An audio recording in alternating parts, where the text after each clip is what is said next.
જામનગરમાં પણ એક હથિયારોથી હુમલાની ઘટના સામે આવી છે। જામનગરમાં ચાલી રહેલા રામાપીના પાઠ ભજન કાર્યક્રમમાં કોઈ કારણોસર તકરાર થતા મામલો બેચક્યો અને જોતજોતામાં હથિયારોથી હુમલો કરવામાં આવ્યો, જેમાં 3 લોકો ઇજાગ્રસ્ત થયા છે તો એક યુવક ગંભીર રીતે ઇજાગ્રસ્ત થતા તેને સારવાર માટે રાજકોટ ખસેડવામાં આવ્યો।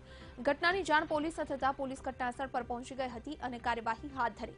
ઉલ્લેખનીય છે કે સમગ્ર ઘટના સીસીટીવીમાં કેદ થઈ છે। ઘટનાની વિગત એવી છે કે જામનગરમાં ભેળબંજન મંદિર પાસે રામાપીના પાઠ અને ભજનના કાર્યક્રમનું આયોજન કરવામાં આવ્યું હતું, જે દરમિયાન કોઈ કારણોસર તકરાર થઈ હતી।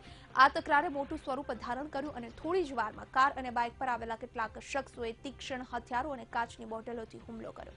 આ હુમલામાં 3 લોકોને ઈજા પહોંચી હતી તો તેમાંથી એક યુવક ગંભીર રીતે ઇજાગ્રસ્ત થતા તેને રાજકોટ ખાતે સારવાર માટે ખસેડાયો હતો।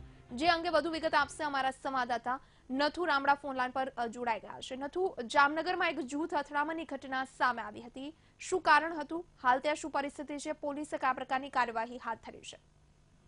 જી ચોક્કસથી મનીષા, આ જામનગરના જે ભીડભંજન વિસ્તારમાં આવેલ ગંગેશ્વર મંદિરનો બનાવ છે। ત્યાં મંદિર પરિસરમાં ગઈકાલે એક ભજનનો કાર્યક્રમ રાખવામાં આવ્યો હતો। તે દરમિયાન રાત્રિના 11 વાગ્યે જામનગરના હારૂન આંબલિયા કે જે અલ્લુ પટેલ તરીકે ઓળખાય છે તેની સાથેના અજાણ્યા 12 શખ્સોએ તીક્ષ્ણ હથિયારો અને સોડા બાટલી સાથે મંદિર પરિસરમાં ઘૂસી આવ્યા હતા અને ગંભીરસિંહ તેમજ લાલદાસ નામના 2 યુવાનો પર હુમલો કરી દીધો હતો અને આ હુમલામાં આડેધડ માર મારવામાં આવ્યો હતો, જેના કારણે બંને યુવાનોને ગંભીર ઈજા પહોંચી હતી અને સ્થાનિક હોસ્પિટલ ખસેડાયા હતા। ગંભીર ઈજા પામેલા ગંભીરસિંહને હાલ અમદાવાદ ખસેડવામાં આવ્યા હોવાની માહિતી જાણવા મળી છે। બીજી તરફ આ બનાવને લઈને પોલીસે આરોપીઓ સામે હત્યા પ્રયાસ અને રાયોટિંગ સબબ ગુનો નોંધી હાલ શોધખોળ હાથ ધરી છે અને કોઈ પૈસાની લેતી દેતી બાબતે મનદુખ ચાલતું હોવાથી આ હુમલો કરાયો હોવાનું ફરિયાદમાં જાહેર કરાયું છે। જી મનીષા।